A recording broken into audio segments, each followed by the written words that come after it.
नमस्कार दोस्तों, जय हिंद। कैसे हैं आप सभी का स्वागत है आपके अपने YouTube channel Patel education hub पर। दोस्तों, आज हमारा स्टार्ट होने जा रहा है ऑनलाइन टेस्ट सीरीज नंबर 5, जिसमें हम सभी लोग हिंदी साहित्य के इतिहास से संबंधित भक्तिकाल के महत्वपूर्ण 30 प्रश्नों पर नज़र डालेंगे। देखिए, ये क्लास आपकी हर एक कॉम्पिटेटिव एग्जाम के लिए काफ़ी महत्वपूर्ण रहती है, जिसमें भी हिंदी साहित्य के प्रश्न आपके पूछे जाते हैं, खास करके टीचिंग एग्जाम, जिसमें हिंदी का एक अहम योगदान रहता है। देखिए, भक्तिकाल की आपकी 5वीं क्लास रहेगी। इस क्लास में हम सभी लोग आज जो है तुलसीदास के व्यक्तित्व और उनकी प्रमुख रचनाओं से संबंधित महत्वपूर्ण प्रश्नों पर डिस्कस इस क्लास में करेंगे। इससे पहले हम सभी लोग आदिकाल को पढ़ रहे थे, जिसकी सभी क्लास कंप्लीट हो चुकी हैं, जाकर के देख सकते हैं।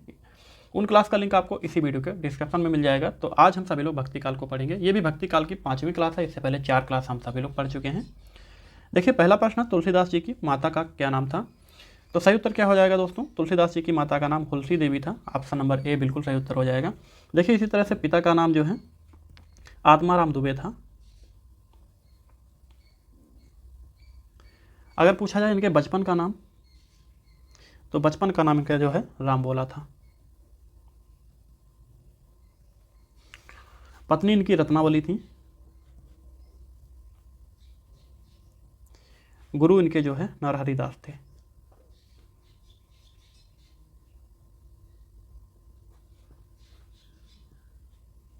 अगला प्रश्न देखिए, गोस्वामी तुलसीदास जी का जन्म कहाँ हुआ था? बताइए, इनका जन्म कहाँ हुआ था दोस्तों? तो इनके जन्म सिद्धांत में जो है कई मत हैं। तो प्रथम मत की अगर बात करें, देखिएगा, प्रथम मत जिसके अनुसार इनका जन्म जो है 1511 ईस्वी में जो है सोरो सूकर में माना जाता है, जनपद कासगंज। द्वितीय मत है दोस्तों इनके जन्म सिद्धांत में, तो उसके अनुसार माना जाता है 1532 ईस्वी में राजापुर चित्रकूट में। तो कहीं भी आपको प्रश्न मिलेगा तो ये दोनों ऑप्शन बिल्कुल भी देखने को नहीं मिलेंगे। तो यहाँ पर हमको राजापुर चित्रकूट ऑप्शन मिला है, तो यही हम लोग टिक करेंगे। देखिएगा, अगला प्रश्न है, कवितावली के रचनाकार कौन है? बताइएगा। अब यहाँ से काफ़ी महत्वपूर्ण प्रश्न आपके स्टार्ट हो चुके हैं। कवितावली के रचनाकार पूछा गया है कौन है? तो तुलसीदास जी की एक दोस्तों रचना है। ऑप्शन नंबर डी सही उत्तर हो जाएगा। देखिए, इसकी भाषा जो है ब्रजभाषा है। कौन सी भाषा है? ब्रजभाषा है। इसी तरह से 16वीं शताब्दी में इसकी जो है रचना हुई थी। 16वीं शताब्दी में। देखिए, रचना वर्ष अगर पूछा जाए तो 1655 से 1680 के बीच में इसका रचना वर्ष जो है माना जाता है। देखिए, इसमें जो है भगवान राम के जीवन पर इसमें जो है वर्णन किया गया है, और रामचरितमानस के 7 खंडों का भी इसमें वर्णन किया गया है। अन्य इनकी रचनाओं की बात करें तो गीतावली, विनय पत्रिका और तुलसी दोहावली, वैराग्य संदीपनी, ये सभी काफ़ी महत्वपूर्ण हैं। इनसे संबंधित प्रश्न भी आपको आगे देखने को मिलेंगे। अगला प्रश्न देखिए, कवितावली की रचना किस भाषा में की गई? बताइए, कवितावली की रचना जो है किस भाषा में की गई? तो दोस्तों, ब्रज भाषा में की गई है। ऑप्शन नंबर बी प्रश्न का सही उत्तर हो जाएगा, ब्रज भाषा। अगला प्रश्न है दोस्तों, तुलसीदास जी की रचना दोहावली में कुल कितने दोहे संकलित हैं? बताइए, कुल कितने दोहे संकलित हैं दोस्तों? तो 573 दोहे इसमें संकलित हैं। ऑप्शन नंबर ए बिल्कुल सही उत्तर हो जाएगा। देखिए, इसकी रचना वर्ष की बात करें तो 1583 ईस्वी में इसकी रचना जो है मानी जाती है। ये दोहावली काफ़ी महत्वपूर्ण रचना है। तो इसमें दोहों की संख्या पूछी गई थी, तो 573 दोहे इसमें संकलित हैं। अगला प्रश्न देखिएगा, रामचरितमानस महाकाव्य में सबसे बड़ा कांड कौन सा है? बताइए, सबसे बड़ा कांड कौन सा है इसमें पूछा गया है। देखिए, अयोध्या कांड, बाल कांड, सुंदरकांड या फिर लंका कांड। तो रामचरितमानस जो है महाकाव्य, इसमें सबसे बड़ा कांड जो है बाल कांड माना जाता है। ऑप्शन नंबर बी सही उत्तर हो जाएगा। देखिए, बाल कांड में श्री राम के जो है जन्म से लेकर विवाह तक की समस्त घटनाओं का वर्णन इसमें किया गया है। राम और लक्ष्मण की शिक्षा तथा असुरों का वध, इसके बाद में दशरथ का यज्ञ और राम तथा सीता माता के विवाह का भी इसमें वर्णन किया गया है। बात करें एक सबसे महत्वपूर्ण जो पॉइंट है दोस्तों, इसमें कभी कभी जो है श्लोक की संख्या, दोहों की संख्या, सोरठों की संख्या, छंद की संख्या या फिर चौपाई की संख्या अलग अलग पूछी जाती है। तो ये चीज़ काफ़ी महत्वपूर्ण है, नोट कर लीजिएगा। इसमें जो है 72 श्लोक हैं। कितने श्लोक हैं? 72 श्लोक हैं दोस्तों। इसी तरह से इसमें 341 दोहे हैं। कितने दोहे हैं? 341 दोहे हैं। देखिएगा, इसके बाद में सोरठों की अगर बात करें तो 25 सोरठा इसमें, 25 सोरठा हैं। 39 छंद हैं, 39 छंद हैं। देखिए, 358 चौपाई है इसमें।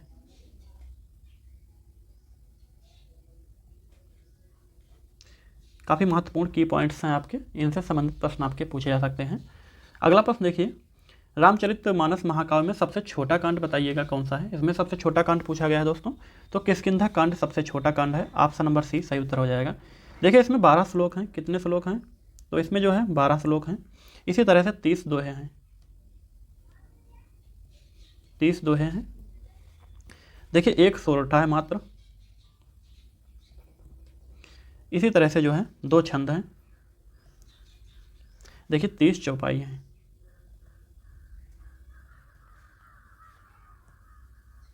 अगला प्रश्न देखिए, रामचरित महाकाव्य के किस कांड को उसका हृदय स्थल कहा जाता है? बताइए किस कांड को उसका हृदय स्थल कहा जाता है? तो दोस्तों अयोध्या कांड बिल्कुल सही उत्तर आपका हो जाएगा। ऑप्शन नंबर बी, अयोध्या कांड को जो है रामचरित महाकाव्य का उसका जो हृदय स्थल कहा गया है।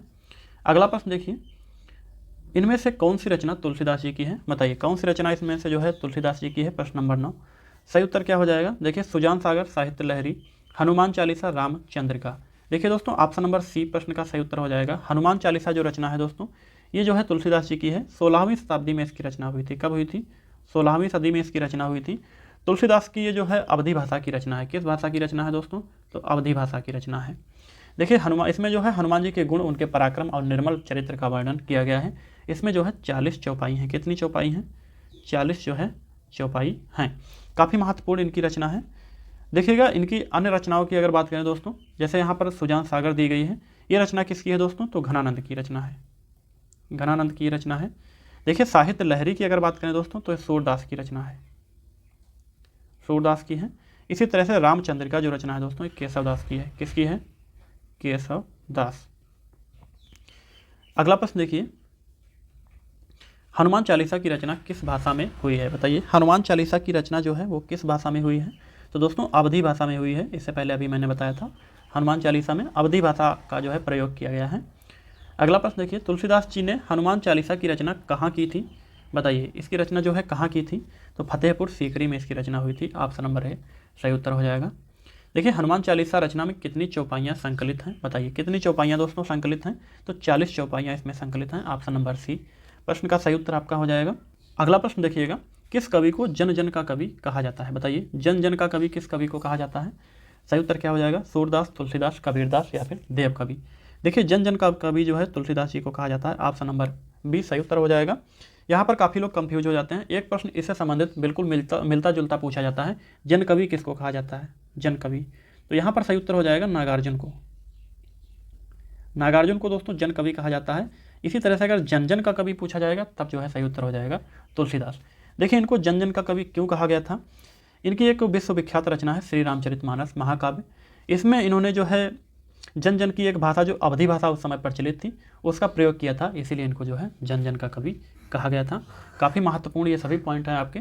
तुलसीदास जी के संबंधित जो है कोई भी प्रश्न इस क्लास से बाहर नहीं जाएगा। तो इस क्लास का जो मोटिव है वो तुलसीदास जी हैं, तुलसीदास जी और उनकी समस्त रचनाएं। इसके बाद में हम सभी लोग सूरदास जी को टारगेट करेंगे, तो उनकी महत्वपूर्ण रचनाएं और उनसे संबंधित जितने भी प्रश्न बनते हैं उनको डिस्कस करेंगे अगली क्लास में। अगला प्रश्न दोस्तों, तुलसीदास द्वारा रचित कृष्ण गीतावली रचना में कुल कितने पद संग्रहित हैं? बताइएगा कुल कितने पद संग्रहित हैं? सही उत्तर क्या हो जाएगा? देखिए 55, 58, 60 या फिर 61। दोस्तों बात करें सही उत्तर की तो वो हो जाएगा आपका जो है 61 पद जो है संग्रहित हैं। बिल्कुल सही उत्तर आपका ऑप्शन नंबर डी हो जाएगा। देखिए इसकी रचना की बात करें दोस्तों तो 1571 ईस्वी में इसकी रचना हुई थी। कब हुई थी? 1571 ईस्वी में कृष्ण गीतावली की। ये काफ़ी महत्वपूर्ण रचना है इनकी। अगला प्रश्न दोस्तों, पार्वती मंगल रचना के रचनाकार कौन है? बताइए पार्वती मंगल जो है तुलसीदास जी की रचना है। ऑप्शन नंबर ए सही उत्तर आपका हो जाएगा। इसकी रचना 1582 में हुई थी। कब हुई थी? 1582 में। देखिए भाषा की अगर बात करें तो अवधी भाषा की रचना है। किस भाषा की है? अवधी भाषा की रचना है। अगला प्रश्न देखिए, पार्वती मंगल रचना का मूल विषय क्या है? बताइए पार्वती मंगल जो रचना है दोस्तों इसका मूल विषय क्या है? तो शिव पार्वती का विवाह का इसमें वर्णन किया गया है। मूल विषय ऑप्शन नंबर सी हो जाएगा। देखिएगा शिव पार्वती का विवाह। अगला प्रश्न देखिए, तुलसीदास जी की पत्नी का क्या नाम था दोस्तों? तो रत्नावली नाम था। ऑप्शन नंबर बी सही उत्तर हो जाएगा। अगला प्रश्न दोस्तों, तुलसीदास जी की अंतिम रचना कौन सी है? बताइए इनकी अंतिम रचना पूछा गया है। इनकी अंतिम रचना कौन सी है? देखिए विनय पत्रिका जो रचना है दोस्तों वो इनकी अंतिम रचना मानी जाती है। ऑप्शन नंबर डी प्रश्न का सही उत्तर आपका हो जाएगा। विनय पत्रिका जो रचना है इनकी अंतिम रचना है। अगला प्रश्न पूछा गया है, विनय पत्रिका रचना में कुल कितने छंदों का वर्णन किया गया है? बताइए इस रचना में कुल कितने छंद हैं दोस्तों? तो 279 छंदों का इसमें वर्णन किया गया है। ऑप्शन नंबर सी सही उत्तर हो जाएगा। संवत 1680 80 गंग के तीर, श्रावण शुक्ला सप्तमी, तुलसी तजो शरीर। ये दोहा किसकी मृत्यु से संबंधित है? देखिए नरोत्तम दास, कबीरदास, सूरदास या फिर तुलसीदास। ऑप्शन नंबर डी सही उत्तर हो जाएगा। तुलसीदास की मृत्यु से संबंधित ये दोहा है। देखिए तुलसीदास की मृत्यु संवत 1680 में, 80 घाट है काशी में, वहाँ पर जो है श्रावण महीना की शुक्ल पक्ष की सप्तमी तिथि को इनकी मृत्यु हुई थी, तो उसी से संबंधित ये दोहा है। बिल्कुल सही उत्तर ऑप्शन नंबर डी आपका हो जाएगा। अगला प्रश्न देखिए, तुलसीदास जी की आराध्य देव कौन है? बताइए इनके आराध्य देव कौन है? तो श्री राम जो है इनके आराध्य देव हैं। बिल्कुल सही उत्तर आपका ऑप्शन नंबर ए हो जाएगा। इनकी जो अधिकतर रचनाएं हैं दोस्तों उसमें जो है श्री राम के चरित्र को उजागर करने वाली हैं, जिसमें श्री रामचरितमानस विश्वविख्यात रचना है, दोहावली, कवितावली, ये सभी रचनाएं इनकी हैं। अगला प्रश्न देखिए, तो तुलसीदास जी के किस रचना में उनके द्वारा विविध देवी देवताओं की आराधना की गई है? बताइए कौन सी रचना है जिसमें जो है कई देवी देवताओं की आराधना की गई है? इनकी रचना कौन सी है? दोहावली, रामाज्ञा प्रश्न, विनय पत्रिका या फिर कवितावली। प्रश्न नंबर 22 सही उत्तर क्या हो जाएगा? देखिए विनय पत्रिका जो इनकी रचना है दोस्तों, बिल्कुल सही उत्तर हो जाएगा। विनय पत्रिका जो है इसमें जो है कई देवी देवताओं और काशी शहर का जो है वर्णन किया गया है। ये रचना जो है ब्रज भाषा में है। किस भाषा में है? ब्रज भाषा। अगला प्रश्न दोस्तों, तुलसीदास जी किस स्थान पर रहकर रचनाएं करते थे? इनमें से किस स्थान पर रहकर रचना करते थे तुलसीदास? तो वृंदावन, मथुरा, अयोध्या। बिल्कुल सही उत्तर आपका ऑप्शन नंबर सी हो जाएगा। अयोध्या में रहकर ये रचनाएं करते थे। देखिए अगला प्रश्न आपका है, गौतम बुद्ध के बाद उत्तर भारत का लोक नायक किसे कहा गया है? बताइए गौतम बुद्ध के बाद जो है उत्तर भारत का लोक नायक जो है तुलसीदास को ही कहा गया है। ऑप्शन नंबर बी सही उत्तर आपका हो जाएगा, ऑप्शन नंबर बी। अगला प्रश्न देखिए, प्रश्न नंबर 25। देखिए सूरदास जी किस काल के कवि हैं? बताइए सूरदास किस काल के कवि हैं? तो भक्ति काल के कवि हैं सूरदास जी। अगला प्रश्न पूछा गया है, सूरदास जी भक्ति काल की किस काव्यधारा से संबंधित हैं? बताइए भक्ति काल की किस काव्यधारा से संबंधित हैं? तो कृष्ण काव्यधारा से संबंधित हैं। ऑप्शन नंबर डी सही उत्तर हो जाएगा। अगला है दोस्तों, सूरसागर कृति के रचनाकार कौन है? बताइए सूरसागर कृति के रचनाकार कौन है? तो सही उत्तर आपका सूरदास हो जाएगा। ये जो रचना है दोस्तों सूरसागर, इसकी रचना जो है ब्रज भाषा में हुई है। किस भाषा में हुई है? ब्रज भाषा में हुई है और संवत 1630 में। यह है रचना वर्ष। अगला प्रश्न देखिए, प्रश्न नंबर 28। सूरसागर किस भाषा की कृति है? तो दोस्तों ब्रज भाषा की कृति है। ऑप्शन नंबर सी सही उत्तर हो जाएगा। देखिए अगला प्रश्न है, सूरसागर में कितने स्कंध हैं? बताइए स्कंध की संख्या कितनी है? तो 12 स्कंध है दोस्तों। ऑप्शन नंबर बी सही उत्तर हो जाएगा। अगला प्रश्न पूछा गया है, श्रृंगार और वात्सल्य रस का सम्राट किस कवि को कहा जाता है? तो बताइए श्रृंगार और वात्सल्य रस का सम्राट जो है सूरदास जी को ही कहा जाता है। ऑप्शन नंबर सी प्रश्न का सही उत्तर हो जाएगा। देखिए सूरदास से संबंधित कुछ प्रश्न लास्ट में लिए गए हैं, लेकिन कल की जो क्लास रहेगी उसमें सूरदास से संबंधित, उनकी रचनाओं से संबंधित काफ़ी महत्वपूर्ण प्रश्न डिस्कस किए जाएंगे। तो आज की क्लास की यहीं पर समाप्ति करते हैं, मिलते हैं नई क्लास में। देखिएगा जिसने भी इस क्लास को देखा है चैनल को सब्सक्राइब कर लें। Patel education hub